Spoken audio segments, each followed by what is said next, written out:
hagakenewe cyane kuri narafata tuzayabona ku zindi ntara hari n'ibintu gusa yivuga. Hanyuma rero kurama kwa Yesu ni ukuboneka kwacu. Yemeye rero burya kwinjira mu rupfu, yemera kwakira amazuku amushiriramo, ariko ko ari kugira ngo natwe tuboneke. No gushimwa rero, no gushimwa iteka ryose. Niba mwabonye imvura nta kibazo yaduteye. Dore se ko yihangana imvura y'amazuku. Muri ibyo niko yavuze ngo haguye y'inkundu imushiriraho ku giti. Mutumugamamo bityo ntiyatunyagiye. Ngo none yarengutse. Turamushimira rero natwe ntabwo twatinya iyi ngiyi imeze gutya idafite n'icyo yadutwara. Sibyo? Ubwo atagize isoni z'umusaraba natwe ntabwo twagira n'isoni zo kunyagirwa. Ubwo rero ahubwo navuga ngo nanone n'ubundi buntu tuba tugiriwe kubera ko n'ingororano ziba ziri kuboneka. Mu byo tuzahemberwa harimo n'imvura yatunyagiye. Nabonye byatangiye kuba byiza. Mbonye imvura iguye navuze ati Imana ishimwe. Imana ishimwe ko n'ingororano nazo ziboneka. Kubera ko mu bintu Yesu yabwiye Petero amubajije w'icyo azagororerwa yaramubwiye ngo no kubabazwa birahari. Mu ngororano n'icyo yamubwiye. Bivuze ko nanone ntago amakamba yaboneka, ariko ibyo ngibyo bitugerageza nabyo bitarabonetse. Kugeragezwa kuboneka kubera ko n'ukwizera kugize gute guhari. Ibibazo ku banyabyaha byo ni ngombwa, bikaza ari ibibazo kubera ko nicyo bagabanye nyine muri Adamu. Umunsi bemera kumvira Satani bari binjiye mu buzima bw'ibibazo. Bukaza rero kugira ngo bumvishe ko bakwiye kubabazwa koko, kubera ko n'Imana yabwiye umuntu ati nukiryaho no gupfa uzapfa. Ariko ku bibazo twebwe biravuga ngo kubakunda Imana byose bifataniriza no kutuzanira ibyiza.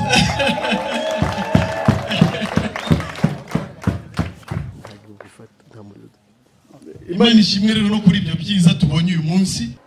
Kuvuga bera si ukuvuga abantu runaka bazwi hano kuri Brasserie bavuga kuko bitwa gutyo. Si n'abantu bikabime nk'uko babivuze, ahubwo ni umuntu wese Imana yahishuriye ikamumenyesha uburyo umuntu ari intungane imbere y'Imana. Babivuze cyane, bavuze ko abantu babivuga ko nta ntungane ibaho. Ibyo bintu ntabwo ari ukuri, kuko biramutse nta ntungane ibaho byaba bivuga ko nta n'umuntu uzajya mu ijuru. Kiba ari ikibazo iyo umuntu avuga ko azajya mu ijuru cyangwa ari gushaka kujya mu ijuru ariko akanavuga ko atari intungane. Naherutse kuvugana n'umuntu bihe byashize ambwira ko ari muri rwa rugendo batubwiye rujya mu ijuru. Mubajije niba ari intungane arambwira ati hoya. Namaze none se mu ijuru hazajya intungane cyangwa hazajya abanyabyaha? Ati hazajya intungane. Wowe se uri abanyabyaha se ahantu bazajya urahazi? Ati ndahazi, hitwa hitwa mu muriro. Wowe se uri intungane cyangwa umunyabyaha? Ati ndi umunyabyaha. Ubwo se uzajya ntumva nyine? Bigombera abagabo so? Bigombera sabi gushira? Ntawe cyo bisaba. Niba utari intungane ubwo ni mu muriro. Intungane ni mu ijuru. Noneho impamvu turaha si ukubera cyane uyu muhungu n'uyu mukobwa, ahubwo turaha kugira ngo byibuze hagira umuntu niyo yaba umwe muvanywe yabivuze wamenya byibuze uburyo Imana igira umuntu intungane imbere yabo. Kuko nicyo abantu bayobejwe nanone n'abavuga ko bari kuvuga iby'Imana ariko bakababwira tumva kugira ngo muzajye mu ijuru birasaba ko mureka ibi n'ibi mugakora ibi n'ibi mugatura mugasenga mukaririmba mugatanga icyacumi mugatura ibintu byose mukabikora mukazajya mu ijuru. Wajya kugerageza bya bindi bakubwiye gukora ukisanga byakunaniye. Mbajije hano wabishoboye byose ngo ashyire urutoke hejuru nibwira ko mwese mwareba hasi kandi byaba ari ukuri. Bivuze ngo nani ko Imana yavuze bari banabivuze hano. Niba umuntu atekereza ko yajyanwa mu ijuru n'ibikorwa yakoze n'ibyo yakoze bivuye muri we, aba amasengesho, kube gutura watuye, kube gufasha abakene bafashije, kwibwira ko uzajyana mu ijuru n'ibyo bintu n'ubuyobe. Kuko Bibiliya iravuga ngo abashaka gutsindishirizwa n'imirimo itezwe n'amategeko muri ibivume. Ngo umuntu ushaka gutsindisha atakugirwa intungane n'imirimo ngo abatandukanijwe na Kristo ngo kubera ko yivukije ubuntu bw'Imana. Birumvikana neza ko hari uburyo Imana yagena umuntu yabamwe intungane ibikorwa bye bitabigizemo uruhare. Bibiliya bivuga ngo Imana yagaragaje uburyo igira abantu intungane imirimo itabigizemo uruhare, ibyo wakoze bitabigizemo uruhare. Nagiraga ngo ubanze uve ku byo ukora umenye ko bitakujyana mu ijuru, nubwo ariko bakwigishije, nubwo babikubwiye kenshi, ariko nawe urazi ko byaranze byarakunaniye.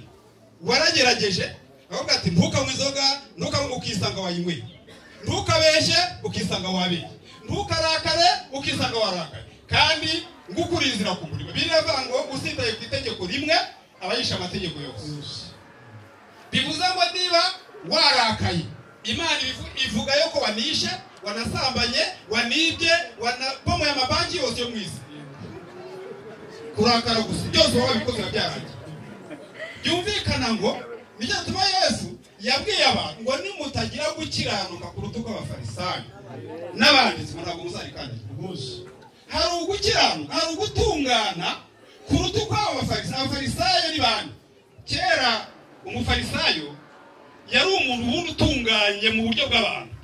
Noneho birazwi ko yavuze umufarisayo babavuze ibyaryo, ariko yabaga ari umuntu utunganye, ari umuntu ugenda yubahiriza amategeko mu buryo bwose bushoboka. Ariko Yesu abwira abantu ko kugira ngo winjire mu ijuru ugomba kugira gutungana ku rutugu rw'abo bantu, ku rutugu rw'abafarisayo. Aho turaza kwagera Imana ifashe utega amatwi neza wumva uburyo Imana igira abantu intungane. Ntabwo ari amagambo menshi. Uburyo Imana igira umuntu intungane imbere yayo, ukagenda nawe wumva uri intungane, ukagenda wumva nawe wajya mu ijuru, ukagenda nawe wumva ijuru urifite, cyane ko banavuze ko uriyo naniwe wagezeyo nyine. Wagezeyo ni uriyo nyine. Niba Yesu koko yaragiye mu ijuru uko babitubwiye, bivuga ko Imana yatuzuranye nawe, ikatuzamurana nawe, ikatwicaranya nawe mu ijuru mu buryo bw'umwuka turi muri Kristo Yesu. Umuntu utari aho ntazajya mu ijuru rwose. Byumvikana ngo wagira idini ryiza, wagira idini rishimwe, wagira idini rikundwa n'abantu, cyangwa rigira abantu benshi, ibyo ntacyo bimaze. Kugira urusengero rwiza bimaze iki? Umukecuru umwe yizeye ubutumwa bwiza noza guhura n'umuntu amaze atari ko kubera iki utajya ujya mu rusengero, ubwo urabona hari icyo ibyo bintu bizakumarira. Umukecuru aramubwira ijambo ntazibagirwa, yarambwiye ngo none se kugira inzu nziza utagira icyo uyiriramo byo bimaze iki? Ntacyo. Inzu ni icyo uyiriramo. Abantu bo kwirata Kristo birata urusengero, ngo bafite urusengero runini, ngo ni rwiza, ngo rurakomeye, sinzi ngo iki. Undi akirata idini rye ngo rimaze imyaka myinshi, ni irya kera. Undi akaryirata ko yubahiriza amategeko y'Imana yaranamunaniye. Undi akirata ko yemera Imana imwe rukumbi kandi nayo ntayizi. Ugasanga ibintu binitakaraga bidafite iyo vaniyo bose. Kuko niba bitaraguhaye kujya mu ijuru, bitaraguhaye kuba intungane imbere y'Imana, bitaraguhaye kwemerwa n'Imana ngo bikure urubanza mu mutima wawe, bihita byumvikana ko ntacyo bimaze. Ntacyo. Kuko gusengana n'abantu benshi muzajya mu muriro mwese gusa bimaze iki? Gusengera mu rusengero rwiza se muzajya mu muriro byo bimaze iki? Kuvuga imbere y'urusengero ngo watuye menshi utazajya mu ijuru bimaze iki? Kukugira pastors utazajya mu ijuru byo bimaze iki? Kwitwa umudiyakoni se bimaze iki utazajya mu ijuru? Kuba umuririmbyi se bimaze iki? Kugira ibikoresho se bimaze iki? Mu ijuru se barabicurangisha ibyo. Ubonye aba mu ijuru bari babikeneye gusa bigukana yo byibuze. Ntabyo bakeneye. Niyo mpamvu bikwiye ngo umenye uburyo umuntu abintungana imbere y'Imana bitagukomotseho. Unamenya ariko ko idini ari ikinyoma, ari ikintu kikubeshya kitabasha guhesha ubugingo buhoraho. Ntiwumva se ko inshuro zose warigiye, imyaka yose urimazemo, ntujya wumva ko iteka ryose uhora umva wajya mu muriro. Naryo ubwaryo hari igihe umwigisha waryo avuga ati noneho uwagenda akajya mu ijuru Yesu aje none aha nagira atya. Muzarebe ko mwese mutareba hasi, murunama bose barunama, ntawongera kubura amaso. Kandi ko nta kinyoma kirimo burya aje mwasigara mu rusengero. Mwasigara mu rusengero, nta muntu wajya, kuko umuntu wajya mu ijuru avuze ngo nta cyuto cyano yahitagira ariko utari niba utajya ubitinyuka ujye ngo ntiwanajyayo. Idini ryera kubeshya ngo ariko ngo hari ubwo Imana ngo izagira uko ibigenza mbese ikoroshya ibintu. Oya, ntabwo Imana yakoroshya ibintu. Uw'intungane uzajya mu ijuru, utari intungane ntashobora kujyayo. Niyo yaba afite icyaha iki kimwe dushobora kuryinjiramo.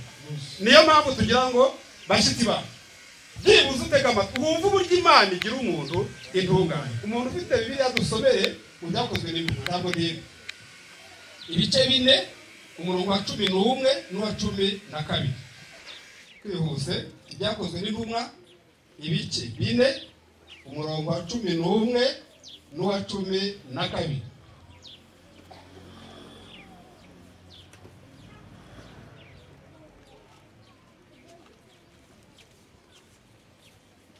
Yesu niwe buye ryahinyuwe namwe abubatsi, kandi ryahindutse irikomeza imfuruka, kandi nta wundi agakiza kabonerwamo, kuko ari nta rindi zina munsi y'ijuru ryahawe abantu dukwiriye gukirizwamo.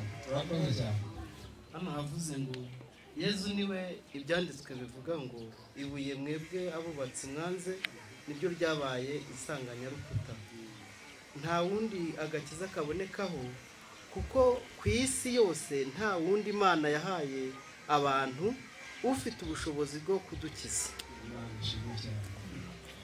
Birumvikana neza hari ntabwo ndiye ari amagambo ni Petero yavuze. Bari bafashe ba Petero na Yohana, bari basanze ngo umugabo wari ikirema wari umaze imyaka 40 ngo aba ku irembo ry'urusengero. Ndabizi mwarabisomye cyangwa barabibasomeye. Yari amaze imyaka 40 ngo aba ku irembo ry'urusengero, ariko ari ikimuga ngo agahora asabiriza utambutse wese amusaba, utambutse wese amusaba. Imyaka 40 irashika. Ntabwo nza gutinda cyane, ndashaka ngo mvuge ngo uwo muntu yamaze imyaka 40 ku rusengero atagira Yesu.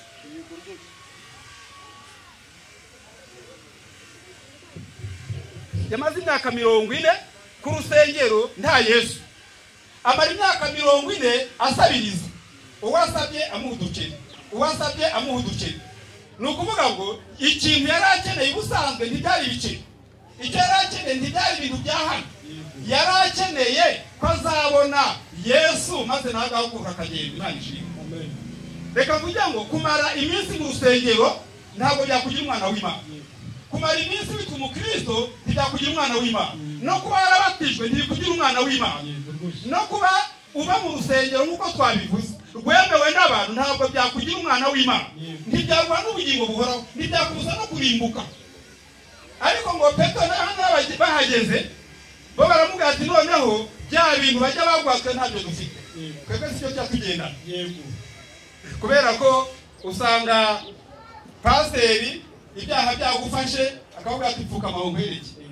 Ngewe ndabirangiza. Ndabitunganya kano kanya. Akagira ntagahamagara n'abandi bakagira bati. Bakavuga ngo ngende ibyaha byawe barababari. Ariko reka ngubaze. Iyo bamaze kugira ngo babariwe ujya wumva urubanza ko kurimbuka ruvuye mu mutima wawe. Ruba rugihari n'ubundi. Wasanga padiri ati ndakwa penetesi yagusorosiyo ugatanga n'ikintu. Ese yamaze kubiguha ujya wumva urubanza ruvuye mu mutima wawe. Ntabwo ari byo. Birumvikana ngo ibyo bintu ni ikinyoma, ntabwo ari ukuri. Hari abatubwiye ngo nta rindi zina munsi y'ijuru ngo abantu bahaye gukirizwamo ngo kereka izina rya Yesu ryonyine. Nta padiri wagukiza ibyaha, nta pasiteri wagukiza ibyaha, nta nanjye wagukiza ibyaha, nta n'undi n'ubundi wagukiza ibyaha. Agakiza kabonerwa muri Yesu Kristo. Ariko Yesu yatanze agakiza gute cyangwa gukiranuka kwe kuboneka gute? Umuntu ari intungane imbere y'Imana bigeze bite? Bibiliya ivuga ko mu nyumve neza nyabune utega amatwi ntibigucike. Bibiliya ivuga ko Kristo ari we wenyine watunganiye Imana, ntiyakora icyaha na kimwe, ntigeze akora icyaha, n'uyu munsi ntagikora, n'iteka ryose ntacyo azakora. Bivuze ngo gutungana Imana ishaka nuko gutungana kwa Yesu konyine. Bivuze ngo udafite gutungana kwa Yesu ntabwo wajya mu ijuru. Udafite gutungana gusa n'ukwa Yesu ntiwajya mu ijuru. kubera ko niwe utigeze akora icyaha, niwe utigeze agira ubwandu. Byumvikana ngo kugira ngo winjire mu ijuru bisaba ko gutungana kutari ukwawe ariko kukujyana mu ijuru. Byumvikana ko Yesu niwe ufata gutungana kwe akakuguha. Ariko kugira ngo ubyumve neza, banza wumve ko Yesu Kristo we kuko atakoze icyaha nyamara we wabikoze byose. Uko twese twahindutse abanduye, sibyo? Ni ukuvuga ngo twese ngo twaranduye ngo guhera ku bworo bw'ikirenge ngo kugera mu gitwari. Kandi ikintu ugomba kumva nanone, ntabwo kuba umunyabyaha kwawe gukomoka ku byaha wakoze. Ahari ni nka sinzavuze ngo ni equation. Ni ikintu ari kitumvikana ariko uracyumva. Ndagira ngo umenye ko kuba umunyabyaha ntabwo ari ibintu byagukomoteho, ntabwo ari uko wabihisemo, nta nubwo ari wabishatse. Oya, ahubwo birivuga ko Adamu sogokuruza wacu wanjye nawe amaze gukora icyaha, ngo ibyo ngibyo byamuhinduye umunyabyaha. Noneho nawe wari umurimo, nanjye na data na sogokuru wawe na nyokuru twese twari turi muri Adamu. Amaze gukora icyaha twese tuba twanduriye muri we. Na niyo mpamvu wisanga gutunganira Imana byarakunaniye. Niyo mpamvu uvuga ngo sizongera gukora ibyo ugasanga wongeye. Niyo mpamvu ngo none ndabiretse bugacya n'ubundi wabikoze. Ntabwo ari uko wanga Imana, si nuko uri mubi cyane, ahubwo ni ubwandu wavukanye udashobora no kwikiza. Ndagira ngo ikibazo cyumve neza. Kandi Imana iyo barakura umunyabyaha ntabwo yirirwa ko urutonde rw'ibyaha wakoze. Oya, ahubwo iravuga ngo ese uyu muhungu ni mwene nde, ese uyu mugore ni mwene nde, ese uyu mugabo ni mwene nde. Ubwo ari mwene Adamu birahagije ko ari umunyabyaha. Icyo kintu cyumve neza ko bigira ngo abantu bibeshye ku by'icyaha ngo bituma bibeshya no kubyo gukiranuka. Kubera ko idini ryagushutse bikakubeshya kugirwa umunyabyaha nuko wabikoze. Na niyo mpamvu rikubwira ngo nubire kuzajyayo, wajya kugerageza kwereka ugasanga byanze, nyamara birumvikana neza. Yesu yaravuze ngo ni indyarya ngo bakoreza abantu imitwaro idaterurwa, ngo nabo ubwo batabasha kwikozaho imitwe y'imyitozo. Akakura ku rubanza rwamunaniye. Isukwana ariko bigenze. Akakura ku rubanza rwamunaniye. Ndi gushaka kuvuga ngo menya neza ko Imana yivuze ngo umunyabyaha ntiyirirwa ivuga ngo yatukanye yarwanye yabikoya, ahubwo kuko uvuka kuranda byaguhinduye umunyabyaha. Niyo utagira icyaha ukora waburiwe. Yego, umunyabyaha uri muri konja wari umunyabyaha. Okay, birumvikana. Utambaye uniforme burya ari umunyeshuri, n'umusirikare utambaye teni burya bari we. Kuko umusirikare ni imbere, umusirikare si inyuma. Ubunyabyaha si ukubikora, ahubwo ubunyabyaha ni uko wavutse ku munyabyaha. Ikimana yakigushinja. Noneho niyo mpamvu iyo wihanye ibyo wakoze ukomeza wumva urubanza mu mutima rutavuye. Wasaba z'ibyo wakoze ukumva n'ubundi warimbuka. Hari idini ribwira abantu noneho we kugira ngo biveho neza uzayivugira imbere y'abantu benshi urusengero rwuzuye. Nubivuga ngo uzabukorera Satani isoni, uzamwamamaje ahubwo umuhaye icyubahiro cyane. Burya arishima, burya arishima cyane kuko nitanzeho amakuru wa mugani. Satani aranezerwa kuko aravuga ati ni sawa, abantu bose barabimenye. Umukozi wanjye uyu mukozi wanjye ni sawa, mbese ari kunyamamaza. Ntabwo ibyo ari ugukira ari ukwihana. Oya, ntabwo ibyo ngibyo bigukuraho urubanza kuko urabivuga imbere y'abantu bwacya ugasanga n'ubundi wabikoze. Ndagira ngo ubanze unyumvire ako kantu ukumve neza kutagira umunyabyaha n'ibyaha wakoze, ahubwo uri umunyabyaha kubera kuvuka ku munyabyaha. Bivuze ngo niyo waba utabikoze n'ubuntu buriwe, niyo Yesu yaje umaze kwihana n'ubundi wajya mu mujyi cyane rwose. Idini ryabeshya abantu ngo mujye musaba Imana ngo nimujya gupfa muzabanze murwaye cyane, wari mara kurwara cyane ngo muzitunganye ubwo n'upfu uzajya mu ijuru n'ubundi wajya mu mujyi. Kuko ikibazo si ibyo wakoze, ikibazo ni uburiwe. Ivuko ryawe ryo riri kugira umunyabyaha, na niyo mpamvu kubireka bikunanira, na niyo mpamvu kumva ushaka gutungana byanze. Ntabwo ari wowe, si n'ubugome ufite, niko umuntu wese ari nyaho hava akagirira. Ibyo bikumvikana ko icyaha wabazweho Adamu yakoze nicyo cyatumye ukirwaho uhita gutandukana n'Imana. Icyo uracyumvise neza. Ngongera nkavuga nti rero kugira ngo Imana ikweme, wowe utabasha kwikosora, wowe utabasha no kubihindura, byatumye Imana, uko Imana yakunze abari mu isi cyane narabisoma, ngo byatumye itanga umwana wayo. Gusaba abantu bari kuganira mu matsinda mutworohere, turaza kubaha umwanya mu kanya. Uwahawe kubwiriza narangiza turabaha umwanya kugira ngo ufite ikibazo yagize mu mutima we akibaze. urakoze cyane nibyo rwose birumvikana ko ntabwo hano ari mu kiliziya si no mu rusengero babaho makiri ijambo ry'Imana ngo dushimiye Imana oya nuza kugira ikibazo urakibaza icyo uza kumva utumva ukibaze icyo uza kumva nawe wavuga ukivuge kandi kubera ko nugusangira ijambo ni ijambo ry'Imana yashyizeho kugira ngo ribere abantu bose ubutumwa bwe ribere abantu bose iryabo nawe nibyo rero birakureba none ashaka kuvuga rero uko kwandura ubwo bwandu wagize ntabwo bwagukomotseho niyo mpamvu no kugira ngo utunganire Imana nabwo ntibigomba kugukomokaho wowe munyabyaha kubera icyaha cyakozwe na Adamu bikugira umunyabyaha 100%. noneho kugira ngo intungane imbere y'Imana byasabye ko Yesu aza. Yesu aje afata bwa bunyabyaha bwawe abwishyiraho. Nicyo gituma Imana yamwishe ngo urupfu rubi rwo ku musaraba. Burya urupfu yapfiriye ku musaraba ni bwa bunyabyaha bwawe yari azize kuko twabonye ko we yari intungane itagira icyaha. Nabaze none se niyo yari intungane yazize iki? Ntiwumva ko yishyizeho ibyawe yamara kubishyira akabihanirwa? Urupfu yapfiriye ku musaraba ni igihano burya Imana yari yakugeneye igihana Yesu kugira ngo itazaguhana kugeza iteka ryose. Amen, amen, amen. Nyaburi ntibikubera amakuru, ntibinakubera amateka, ntibinakubera amahanga. Ubyo umenya ngo Yesu yahaniwe byabyaha, yahaniwe yakavukire yawe. Ndetse n'ibyo wakoze ubwabyo nibyo yahaniwe. Abihanirwa kugira ngo wowe utazabihanirwa. Imana iramwica, imwica urupfu yari yakugeneye. Bibiliya bituma ivuga ngo Yesu yaragucunguye. Yahaniwe ibyaha byawe kugira ngo wowe utazabihanirwa. Amen. Bivuze ngo ibyo nibyo bisaba ngo wemere mu mutima wawe ko Imana itazaguhana kubera ko hari undi yahaniye mu mwanya wawe. Amen. Tukujya kwemera mu mutima ukemera ko icyo gihe Imana yahaniye Yesu cyari icyawe. Uba wemeye ko Yesu yagucunguye. Wabyemera akaguha gutungana kwe kwa kundi twavuze kutagira icyaha. Twabivuze ko nta cyaha yigeze akora. Niwe wabaye intungane imbere y'Imana. Uko gutungana yatunganye arakuguha kukabukwawe. Biravuga ngo ni impano y'Imana. Ngo mwakijwe n'ubuntu kuko kwizera. Ngo ntabwo byavuye kuri mwe. Ngo ni impano y'Imana.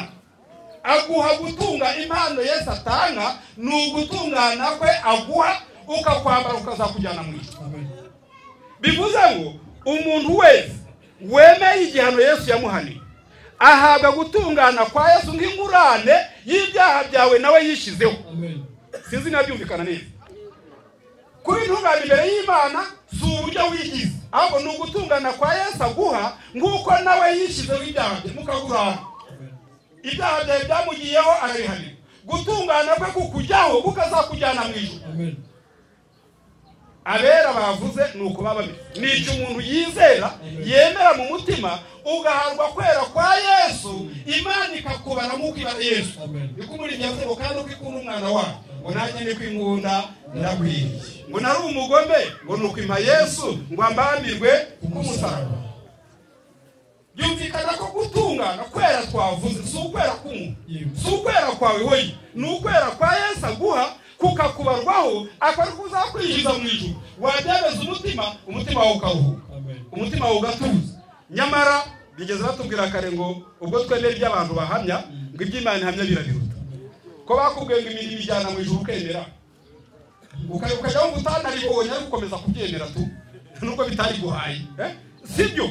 Ahubwo gutungana kwa Yesu, gukiranuka kwa Yesu niko kujyana umuntu mu ijuru. Niyo mpamvu Yesu yavuze ngo ni inzira n'ukuri n'ubugingo nta wajya kwa Data ntamujyana. Umuntu ajyanwa mu ijuru no gutungana kwa Yesu yaguhaye nk'ingurane y'ibyaha byawe byamugiyeho. Wabyemeza umutima gutungana kukabukwaho. None se ubundi ko wemera ko icyaha Adamu yakoze cyakugize umunyabyaha, sinakugomba kwemera ko gukiranuka Yesu yakiranutse nako kukugira intungane? Ntabwo ari ikintu gikomeye. Idini ryarakurindagije rikubiza icyuyi, nyamara kujya mu ijuru ntibinyura mu idini. Nta n'idini ribigira. Ahubwo Yesu niwe nzira, niwe kuri, niwe bugingo. Wemera gukiranuka kwa Yesu kukabukwawe nk'ingurane y'ibyaha byawe byamugiye. Ubwo yazize ibyawe niko nawe uzajyana mu ijuru no gutungana kwiwe. Nicyo twavuze rero bakomeje kuvuga ngo abera bo mu isi nibo Uwiteka yishimye. umuntu wemeye ababaye umwere imbere y'Imana, uwo ngo aba afite ubugingo buhoraho. Biravuga ngo umwizera ntakirwaho iteka, ngo ariko utamwizera amaze kurikirwa. Nimwumva, ntabwo bivuga ngo wagiye mu idini riniri niwe udakirwaho iteka, ahubwo ni uwizeye Yesu. Va ku idini ujye kuri Yesu, va ku giti ujye ku muntu. Yesu niwe wenyine ngo agakiza kabonerwamo, niko twasomye ngo nta rindi zina munsi y'ijuru ngo abantu bahaye gukirizwamo. Ntabwo ari izina rya Pentecote, si rya pasiteri, si rya padiri, si rya mwarimu, si iry'urusengero, si n'iry'amaturo ya. Kandi iki reka nkubwire ngo idini icyo ryari kwishakiraho ni indamu gusa, ni amafaranga gusa ari gushaka aho bagiye ngo ayigure igire. Cya kirema twavuze cyamaze imyaka 40 kihaba, ntabwo kigeze gihaguruka mu kirere. Niko hora wumva uzarimbuka kandi uhora mu rusengero. Waba utagiye mu nyigisho pastor akazagukora ati kubera icyo utaje, noneho ukagira ngo yashaka kuza kumva ijambo ry'Imana, ahubwo aravuga ati kuki utaje nkaba narayahombye. Mu maturo nakiriya yawe yabuzemo we warasibye, ntukajye ntambuwe n'ukura bafite ntabwo. Ariko reka nkubwire mu ijuru ndirigurwa amafaranga, ndirigurwa amafaranga. Abandi njya mbona bajyana amagi, abandi bakajyana inkoko, n'abajyana urubingo, ariko Imana yo yaba yaraguwewa. Ngiye nshatse iginarigura da, Imana ubwo niyo yarigura none ikagira akagi nyine wayishiriye woroye. Inkoko zose ugira n'izima, n'inka zose ugira n'izima, n'ihene n'izima, n'imyenda ibintu byose ugira n'izima. Niko Zaburi ya 24 ivuga ngo ibiri mwisi byose ni by'Uwiteka isi n'abayibamo. Reka ngubwira ngo nta kindi kintu idini rimaze uretse kukwambura gusa, nta na kimwe. Icyo gituma Yesu yavuze ngo bazabona ishyano, ngo basarufuza urugari rwo mu ijuru, ngo ubwabo ntibinjire, ngo n'abashaka kwinjira barababuza. Wagiye mu idini ushaka Imana, ushaka ijuru, nawe n'ubundi wararibuze. Ndagira ngo nkubwire ngo Yesu ni agakiza kabonerwamo, ibindi byose ntabwo. Birumvikana rero ndatiza hari navugaga nti nyabune umenye uburyo Imana igira umuntu intungane. Ni gute Yesu afata gutungana kwa kakuguha nkuko nawe yafashe ibyaha byawe mukagurana. Nicyo cyonyine umuntu yemera mu mutima akabona ubugingo buhoraho. Nicyo wemera mu mutima ukazajya mu ijuru. Idini ritabigizemo uruhare, nta dini rigiramo uruhare. Yesu niwe wapfiriye abantu, twabonye ko ari agakiza kabonerwamo wenyine. Icyo dini nacyo rifite urundi ruhare rwo gukinga ubwami bw'Imana. Urakoze cyane. Naye nabivuze ko ngo bakwafunza ubwami bw'Imana barakize nyine. Bo ubwabo ngo ntibinjira, bakize bari inyuma. Bo ubwabo ntibinjira ngo n'ushatse kwinjira baramubuza. Ugenda wumva ushaka ijuru, wahagera akavuga ati ngaho senga ujye utura, usanga ibya 10 neza bishyitse, ubundi nayo Imana izakwemera ujye mu ijuru. Ugategereza ko umutima uva mu rubanza ugahebuka. Ariko Yesu yakoze urubanza rurashika mu mutima, ukamenya ngo noneho nanjye ntabwo nzakirwaho iteka kuko nanjye namenye Kristo Yesu. Ndibwira ko icyo cyumvikanye. Nibwo buryo rero umuntu abamo uwera. Ibyo ntibigombera aho usengera, ibyo ntibigombera aho uba. Niyo waba mu mwobo waba uri uwera wemeje umutima wawe, niyo waba mu gihuru waba uri uwera kubera ibyo wemeye umutima wawe, niyo waba wenyine utagira umuntu muterana waba uri uwera kubera ibyo wemeye mu mutima wawe. Ibyo rero ntibishingira aho umuntu asengera, ntibishingira aho umuntu atuye, ntibishingira ubwoko bwe, ntibishingira uruhu rwe. Kandi ku isi yose kwizera ni kumwe babitubwira. Amen. Ngo kwizera ni kumwe, umwami ni umwe, agakiza ni kamwe, umwuka ni umwe, Imana ni imwe. Udafite uko kwizera ntazajya mu ijuru. Ni kumwe gusa ku isi yose. Umuzungu nuko yizera, umwirabura nuko yizera, umukire nuko yizera, utizera gutyo ntiyajya mu ijuru. Kandi nibigombera amahugurwa abantu babikorera ngo bayakorane, bajya bavuga ibintu bahuguriwe hamwe. Uyishuriwe Imana wese ahitamera gutyo, aho yaba ari hose n'igihe cyose yaba ari. Ndibwira ko ibyo ngibyo hari byamaze kumvikana. Nari ndimo mvuga nti Imana igufungura amatwi umenye uburyo umuntu ari intungane imbere y'Imana, umenye uburyo umuntu aba umukiranutsi imbere y'Imana, ko buryo ibikorwa bitabigiramo uruhare. Ni ugukiranuka kwa Yesu aguha, nk'uko nawe yishyizeho ibyaha byawe yabyishyize yarabihanirwa. Wafata gukiranuka kwe ukagura ubaye intungane imbere y'Imana, nta kintu na kimwe bigusabye. Ibyo byamaze kumvikana. Mbere yuko ndangiza kamvuga ikindi kimwe bari babivuze kare. Ntabwo uyu musore n'umukobwa nta barivuze kare, nta muntu uri hano uri bubashyingire, dore ko icyo nacyo cyabaye ikinyoma ndetse mpuzamahanga. Bavuga ko hari abantu basigiwe n'Imana gushyingira abantu. Ntabwo biba muri Bibiliya. Uzihererane padiri akwereka aho byanditse. uzerane pasiteri umubwire ati nyabune pasiteri wanyereza ahantu byanditse ntibibamo, ntabwo bibamo. Bibiliya ivuga neza ko Imana niyo yonyine ngo yatekereje kuri Adamu ibona ko akwiriye umufasha, ngo umukwiriye iramumuha. Bibiliya kongera ikavuga ko ngo Imana ngo niyo yabaye umugabo ngo guhamya ibyawe ngo n'umugore wawe mwasezeranye isezerano. Muri kunyumva? Maraki ibice 2:14 bivuze ngo Imana niyo yari ihari uyu muhungu n'uyu mukobwa basezerana. Nibaza neza ko umunsi babivuganaga ngo tuzabana, ndabizi neza ko nta muntu wari uhari. Hari umuntu wari uhari? Hari umuntu wari uhari? Nyamara umwebwe mwari muhagaze murahazi cyangwa mwicaye simbizi, murahazi ngo umugabo wari uhari burya ngo ni Imana. Kumbi burya mwasezeranye imbere y'Imana. Mwarasezeranye imbere y'Imana ngo Imana ngo niyo yabaye umugabo wo kubihamya ngo we n'umugore wawe mwasezeranye isezerano. Ibindi byose nababwiye nti ndindi kintu rimaze no kwambura gusa.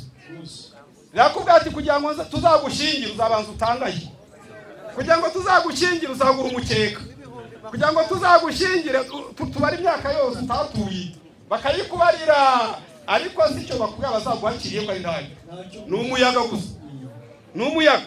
None se mwebwe namwe mujya mubona bimaze ikize ntacyo, ahubwo ni ukugira ngo ayo mafaranga yose yazane, ayo utatuye, insengero utubatseho, imisanzu utatanze yose mbese baba bakubonye. Ariko nagira ngo ngubwire ngo nta muntu Imana yigeze uburenganzira bwo gushyingira abantu. Ni Imana yonyine yihera umuntu umufasha umukwiriye. Ibyo rero birumvikana neza. Navuga nti rero ntabwo twaje gushyingira aba bantu, babivuze kare, twaje ahangaha kugira ngo tumenyeshe abantu uburyo umuntu abintungana imbere y'Imana. Ikindi uyu muhungu n'umukobwa munamenye ko uyu mukobwa yabonye umugabo, mumenye ko n'umuhungu yabonye umugore. N'itangazo nuko yamenye. Ejo mutazabona twite mukagira ngo atwaye ikinyanda, atazasohoka kwa Fideli mukajya gusenya araranyina. Nukugira ngo menye ko birari kwivuga iravanga iby'umuco byose ngo bikorerwa habona, ngo kugira ngo bigaragare ko byakorewe mu Mana. Naze mbona Fideli n'umugeni we badahimbaza, nabandi ese umuntu abonye umugore ntahimbaza. Ngira ngo nawe mwari guhimbaza cyane, ahubwo mwigize nyine abageni. Navuga nti reka ndekera aho ngaho, Imana ibahe umugisha. Amen.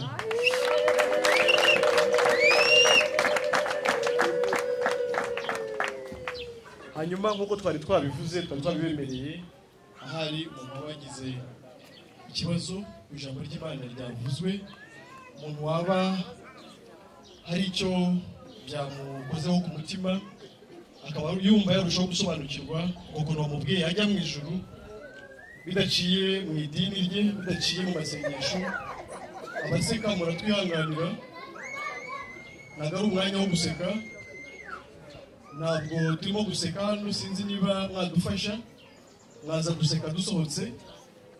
Umwanya w'ijambo ry'Imana ni umwanya ukomeye urenze ibindi bintu byose watekereza. Ko waseka se no mu muriro ukazajyayo, uzasekera mu muriro se? Ndagira ngo twe gukina n'ijambo ry'Imana, ahubwo uwaba yagize ikibazo afite ku mutima kugira ngo ataza gutanga urujijo, kandi ariyo mpamvu Imana yatwohereje hano, twamuhereza mikoro hanyuma akabaza ikibazo ariko adatakaje sije twariho, cyangwa se yerekeza mu by'ukuri ku byo twavuzeho cy'uburyo bumwe rukumbi Imana yagennye umuntu abasha kubonaho ijuru, bidashingiye ku idini rye, bidashingiye ku murimo n'umwe wiwe yabasha gukora, ahubwo biciye gusa ku cyo Yesu yakoze. Rero uwagira ikibazo nikaze mwabaza, mwisanzure mubaze, natwe kubaza kwanyu turabikeneye kugira ngo dukomeze kungurana. Abaye ahari turamuha mikoro kugira ngo baze, abaye kandi atanahari nanone twakomeza n'izindi gahunda. Yego, bagushyire mikoro, bakajo tubere mikoro uri hirya, twumve ikibazo cye.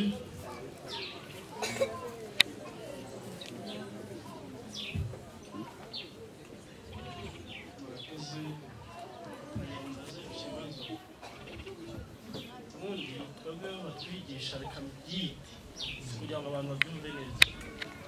Ubundi batubwira yuko imirimo dukora ari izatujyana mu ijuru.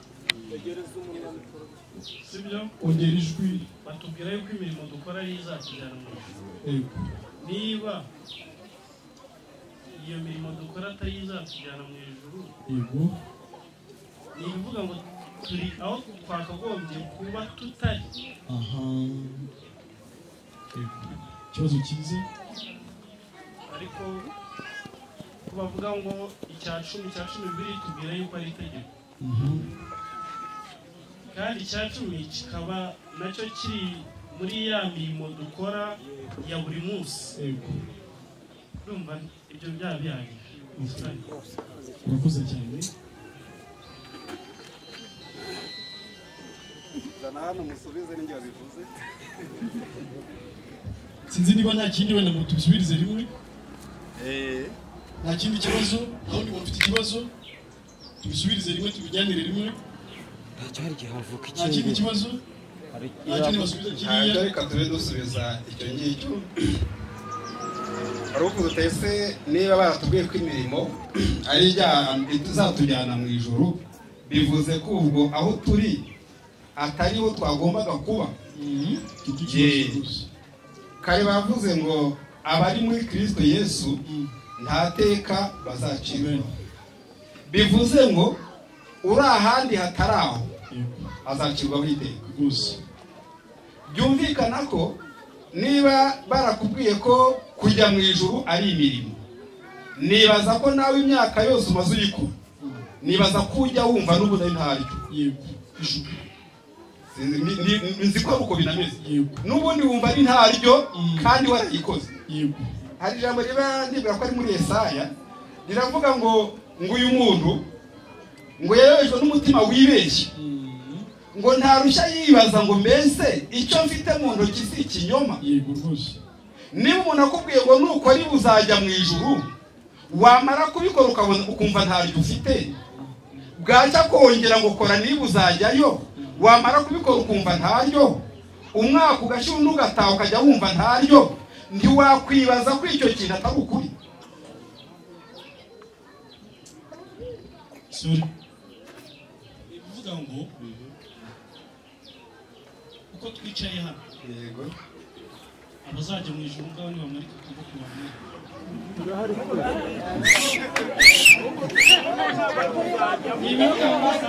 Ibivuga ngo abatamanitse mwese nta juru muzabona.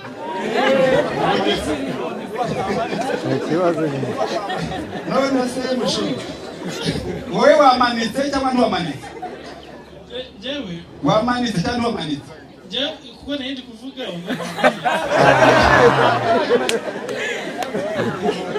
Boss, reka wenda twihute. Bibiliya ivuga ngo ibyuzuye umutima nibyo bisesekara no ku mubiri. Reka mvuge gutyo. Burya niba umuntu bamubwiye ngo ese wajya mu ijuru ngo nashye utoke ntarushireyo, none se ntafite impamvu iri kumubuza kurushyirayo. Impamvu imubuza kurushyirayo ni uko aba ari kumva atazajyayo. Kubera iki ariko? Kubera ko ibyo bamubwiye byose bizatuma ajyayo byaramunaniye. Bimaze kumunanira niyo mpamvu yumva atazajyayo, kandi ibyo ni ukuri nyine. Kuko niba byarakunaniye nyine ntiwajyayo. Niyo mpamvu bisaba ngo umenye ubundi buryo umuntu yajyamo mu ijuru bitanyuze mu mirimo cyangwa no mu kubahiriza amategeko. Kuko urabona Bibiliya ivuga ko nabivuze ngo usitaye ku itegeko rimwe aba yishe amategeko yose. Ibyo ntibikuka n'ibinahino. Ibyo bakubwiye ngo abagerageza, nta muntu ugerageza uzajya mu ijuru. No. Mu ijuru ni ugutunganya 100% cyangwa ukicamo kimwe ukajya mu muriro. Nuko bimeze. Nta marangamutima abamo, nta n'ukundi kundi Imana izabigena. Byasabye, sinzi niba wanyumvise, byasabye ko Yesu azana gukiranuka kwe, gutungana kwe, kubera ko niko kutagira icyaha, kugira ngo gutungana kwe akuguhe nk'impano, aba ariko wambara kuzakwinjize mu ijuru. Kuko wowe ibyo ukora byarananiranye. Yuza kubishobora Yesu ntiyari kwirirwa aza. Yesu yazamwe mu isi nuko iby'Imana yagushakagaho byakunaniye, warabitunganya, azana ibyo yatunganyije arabiguha kugira ngo abajye bikwinjiza mu ijuru. Niba wagize gukiranuka rero 100 kwijana kutigeze gukora icyaha, kudakora icyaha n'uyu munsi, kutazanagikora kugeza iteka ryose. Nguwo umuntu winjira mu ijuru. Byumvikana ngo rero ntabwo umuntu ajyanwa mu ijuru no gukiranuka kwawe, akujyanwa mu ijuru no gukiranuka kwa Yesu aguha umaze kwemera ko ibyaha byawe yabyishizeho. None se ndubona ko Yesu yapfuye urupfu rw'abanyabyaha kandi nta cyaha yakoze? Ibyo ni igihamya cy'uko yishyizeho ibyawe biramuhama. Bimuhamye arabihanirwa mu cyimbo cyawe. Abantu bumva urupfu rwa Yesu nk'inkuru, bumva urupfu rwa Yesu nk'amateka, ariko yabya bivu bikuviriye mu mateka bikajya muri realite mu kuri. Yesu nuvuga ngo yahaniwe ibyaha byawe, ubuzi ngo icyo gihano cyarabaye ni ukuri, ntabwo ari ibinyoma si n'amahamba. Oya, ni igihano cyawe Yesu yahano. Kubyemera ni gute? Kubyemera buretse kumurangaza, ibiganiro byo mu matsinda, ufite ikibazo araza kukibaza. Kwemera urupfu rwa Yesu mu yandi magambo ni gute? Kwemera urupfu rwa Yesu ni ukumenya ko ari igihano cyawe yahanwe. Kubyemera ni uguhita umenya ngo Imana ntikimpariye. Kubera ko hari undi yahanye mu mwanya wanjye. None se uramutse undi mu ideni, uyu nguyu akakwishyurira, none se wakongera kugira ubwoba bw'ideni kandi bakwishyuriye na borudero uyifite? None se umuntu yavuze ngo ndagukubita urushyi, undi akaza ati nyabune wimukubita, nawe ari ukubita. None se urwo rushyi uwarukubiswe ntaba kwishyuriye se? Ni ngombwa ngo amafaranga ukuye mu mufuka aba ari yabubwishu bwawe, wewe warabubuze. Ububuze uyafite akugirira impuhwe arakwishyurira. Yishyuye bisaba kumenya ngo nta deni ngirimo. Bakubaza tese ni gute utaririmo kandi warariri, ukavuga uti yaranyishyuriye. Ikimenyimenyi dore borudero. Yesu yaraguhaniwe. Ikimenyimenyi borudero ni bibiri. Nihamya niyo nyandiko yerekana ko Yesu yahanwe mu cyimbo cyawe, yahaniwe ibyawe. Bisaba ngo ubyemere mu mutima, umenye ngo ndabimenye noneho. Imana ntikimpariye kubera ko hari undi yahanye mu mwanya wawe. Nuko biraba ngo umutima ni w'umuntu yizeza akabarwaho gukiranuka. Urabyemera mu mutima, gukiranuka kwa Yesu kukaba kubaye ukwawe. Akaguha ingurane ya bya bindi byawe yishyizeho. Ni ingurane. We wakoze ibyaha ndetse no muri kavukira 100%. We ntiyakora icyaha nabwo 100%. Afata ibyawe abihanirwa nk'uwabikoze. Ntiwumva ko na Yesu cyatumye ibyaha byawe bimufataho ari uko yemeye. Kwizera muri biriya ntagatifu y'Inyagatolika babyita ukwemera, kandi ni ukuri. Amaze kwemera ngo ibyaha byawe ngishizeho, byahise bimujyaho, Imana irabyemera iramwica kubera byo kandi atabikoze. Niko nawe wemera ko yabizize, ugahita wemera ko utakibizize. Wabyemera akaba ati nanjye gutungana kwanjye ndakuguhaye kuzakujyane mu ijuru.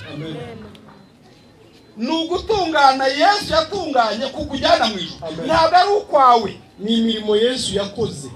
Imirimo yawe ntabwo Imana ishaka. Navuga ngo dusome 20 gusa muzakomeze.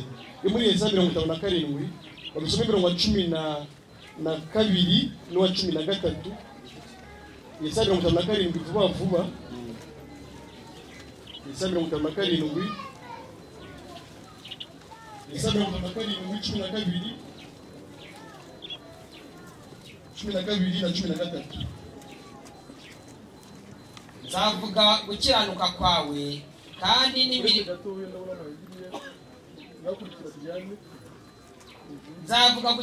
kwawe kandi n'imirimo yawe ntizagira iki kumarira.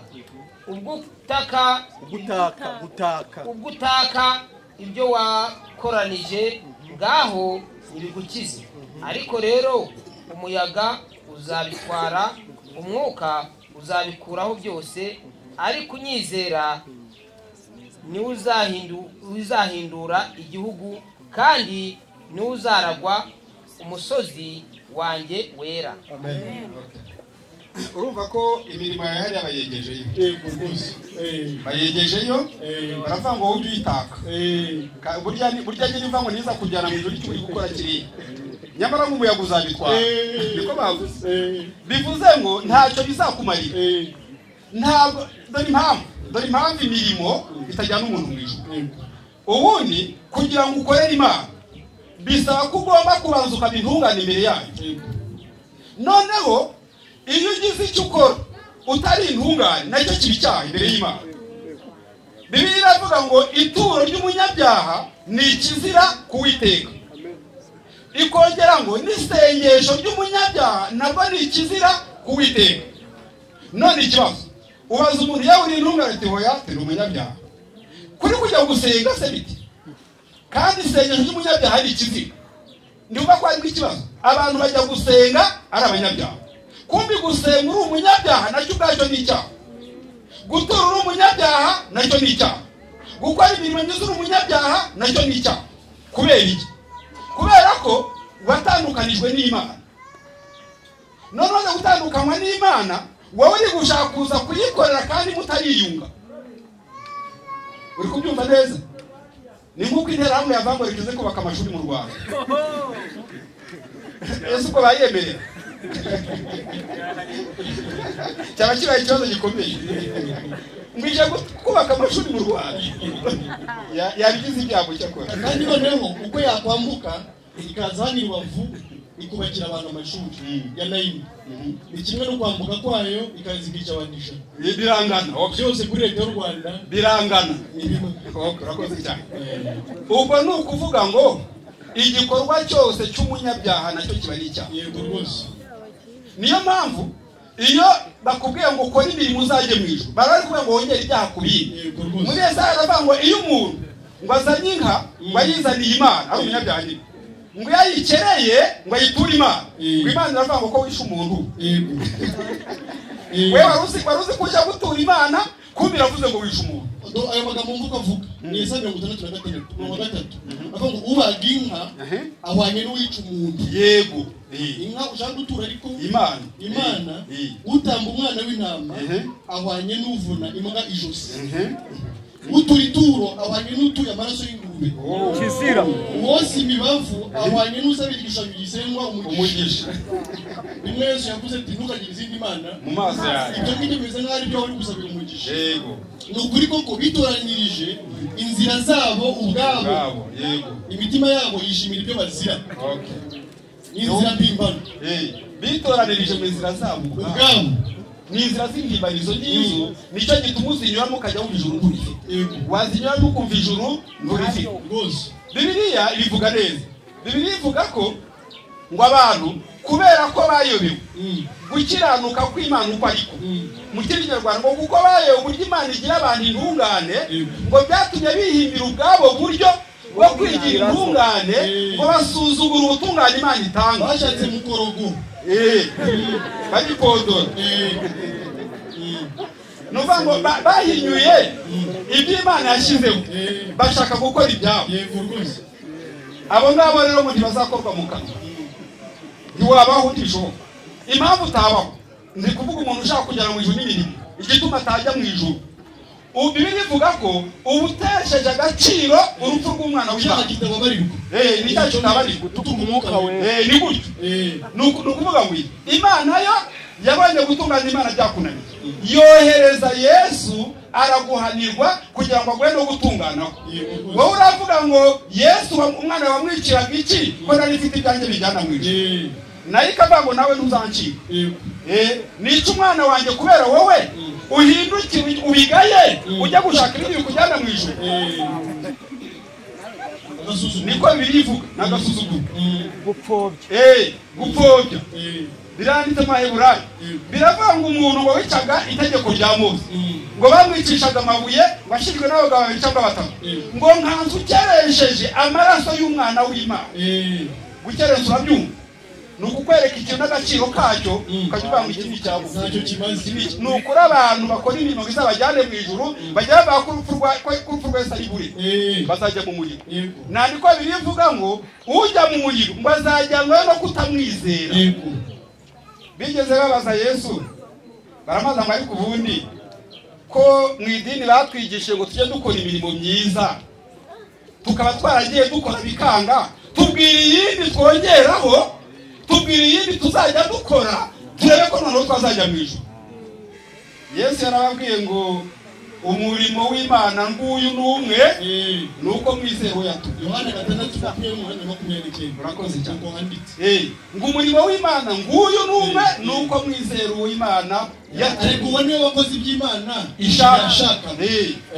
Uri kubyumva? Niyo mpamvu rero kuva mu bikorwa bizakujyana mu ijuru. Ubuvuze ngo Yesu yapfiriye ubusa biranditse mu Bagalatiya ngo niba gutunganira Imana kuzanwa n'ibikorwa by'umuntu ngo Kristo yaba yarapfiriye ubusa. Pawulo arongera arabwira ngo mwebwe abashaka kugira intungane n'ibikorwa ngo mwamutandukanijwe na Kristo ngo kuko mwamwivukije ubuntu bw'Imana.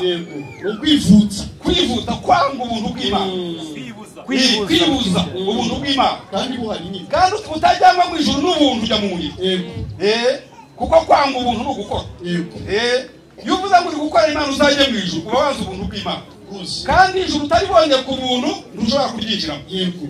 Bibiliya iravuga mu gitabo cya Zaburi 49 haragambarira icungu ngo y'ubugingo bw'umuntu ngo ni igiciro cyinshi kirahenda cyane ngo nicyo gituma ngo ikwiriye kurekwa iteka. Icyagucungura kirahenda wikwiriye kugishaka ntacyo wabona. Nta kintu wabona cyakujyana mu ijuru. Imana yabonye kugira ngo ujye mu ijuru ari uko Yesu akwiye kuza agahanirwa ibyawe akaguha ibye akajya bikwinjiza mu ijuru. Bya mirimo yose n'ibya 10 bavuze naho bizingiye. Imirongo bajya basoma bashaka kwiba abantu muri Mariko ibice 3 baravuga ngo muravuma wa muvumo umwese uko mungana cyangwa ryose mwanyinyi ibyanjye. Noneho Imana yari kubivuga, noneho ibyo uzanye bagafata bakabika. Uri kunyumva?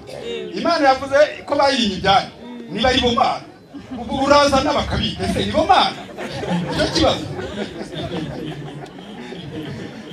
Umukecuru umwe aheruka kuza kungurira ari ku kazi, noneho afata amafaranga amwe ayapfunika ku gikwembe arangira asaba ideni ry'amafaranga 50. None se yapfunitse ku gikwembe nayiki ngo ya nayimana araga ngo ya nayimana ngo ngomba kubanza ngakura mwayimana akajya ku ruhande. Noneho akajya yasaba ideni ayimana ashyize ku ruhande. Twavuganye byinshi nawe ashaka kubaza kamaze ndagiza ko ngaho.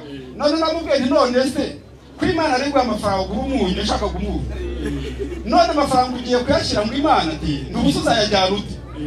Ati ntujye ubona twaduseke bashyira imbere se? Ati nimo nzagenda nyashyira nimujye uyashyira. Ati none se ibyo Imana iza kuyarebamo ngo huye ngo hari abantu nyine baza kuyakora. None se niba abantu bajya gutwara barayatwara ureba nawe ukava ngo ni Imana wayahaye nawe uganje amafaranga ibyo yagura umunyu urya ni Imana wayaguha yaguhaye ngo yagura umunyu nawe ugera ukashyira ibisabo ngo bikwaje. Yavuga ngo bagingo z'abapfakazi ngo bakirwa bavuga amasengesho y'urudaca kandi bamubanjirije bose barabajura n'abageni. Ukoze cyane ngaho komeza. Bakomeje kuvuga yagiye nkurikirana ibibazo gatoya. Yego biremewe cyane. Ituro ntiryahozeho ku barembe. Yego none twavuze ko dukurikiza ibiri muri Bibiliya. Sibyo?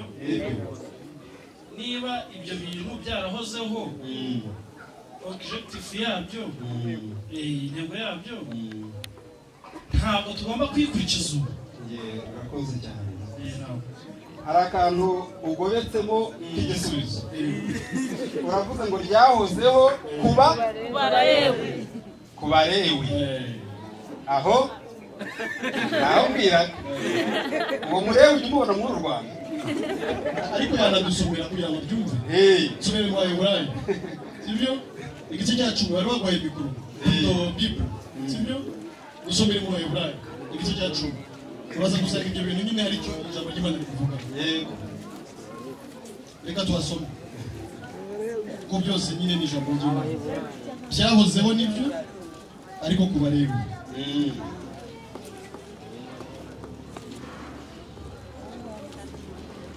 usoma umurongo wenda wa 5 twageze no kuwa 10 bishoboka yego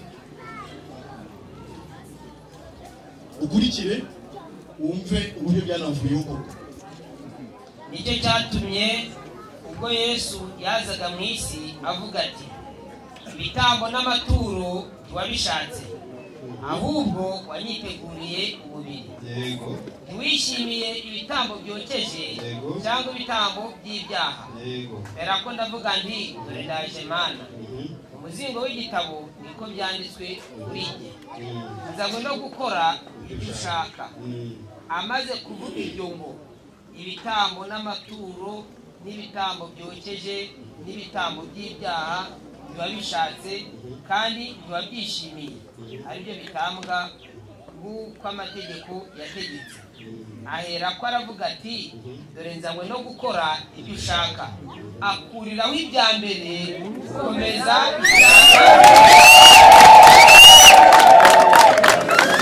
uko gushaka kw'Imana niko kwatumye twezwa tubiheshejwe nuko umubiri wa Yesu watambwe rimwe gusa ngo bibe bihagije iteka.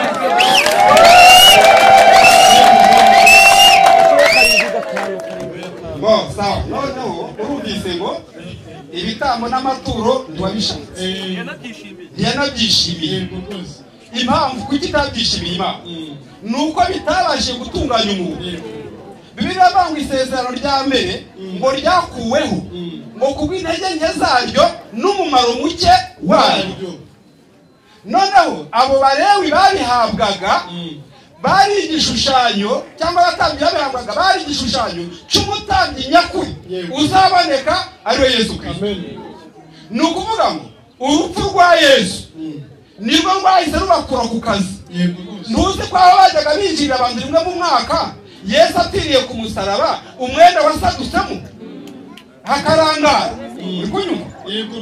bivuze ngo nta muntu uzongera kugira yundi ikigize y'abantu cyabonetse ku musaraba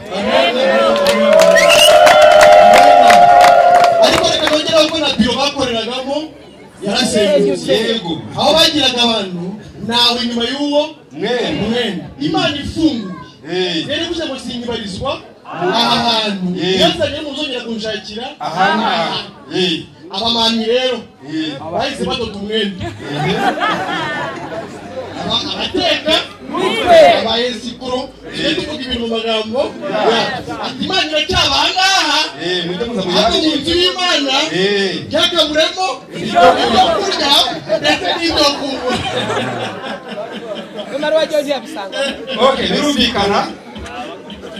birumvikana ni ukuvuga ngo byari biri kuvuga ngo byari igishushanyo cy'ibyiza bibihuta wumva icyariya ku murongo wa 12 bavuze ngo yakuriyeho ibya mbere gukomeza ibya kabiri yakuyeho iby'Abalewi kugira ngo akomeze ibya Kristo Kristo niwe wegereje abandi Imana iby'Abalewi n'ibiti byari ibishushanyo bisura Kristo wagombaga kuzaza agashyira ukuri kwabyo mu bikorwa niyo mpamvu abatambyi barasezera Abalewi barasezera ntabwo usaba amaturo uzamaze uturo mu muryango wandi n'urusengero narwo rwaraseye wacuye igihe Yesu yaravuze ngo iki ngiki murebe mukureho ntabwo bizasigara bigeretse ku rundi ikindi Imana yaravuze ubwayo yaravuze ngo ntizaba mu nsengero zubatse n'amaboko y'abantu ngo ntinakorerwa n'amaboko y'abantu ifite igikene ndabakubwira umwana umwe w'umuporo cyane ntabwo igihe cyose uzajya winjira mu rusengero ujye umenya ko wicaye ahantu Imana itaba rwose kuko yarahakanye yaravuze sinzaba mu nsengero zubatswe n'amaboko y'abantu b'abantu niba uzi ko hari umuntu wakoze ujye umenya ngo Imana yavuze ko itazaba niba ushaka Imana uramenye ntayirimo ikindi ngo ntikorwa n'amaboko y'abantu nk'ifite igike Yesaya yari yarabihanuye kera aravuga ngo Imana yari yavuze ngo ijuru ni intebe yanjye ijuru ngo ni ikindi kibuno kikuzura ngo isi ngo nakabaho irambika y'ibirenge ibirenge byayo bikuzura isi ihita ibaza abantu babubaka mwe muzanyubakira nzuki nanjye ni umwenjeniyeri nawe urubaka inzu ntishoboka inzu ikwirwa isi n'ijuru ntabwo ibaho kandi ubwo bivuze ngo ugiye kubaka urusengero nubwo nyine wari ukwiye kubaka kugira ngo Imana ibe yagira ute ibe yakwirwaho sibyo ngaho ntibabaze ariko cyumvikanye cyabo cyumvikanye sawa hari undi uri inyuma bemyana nitwaje yego hari undi ufite ikibazo wabegera hino kugira ngo n'abantu bakubone gusa muri kure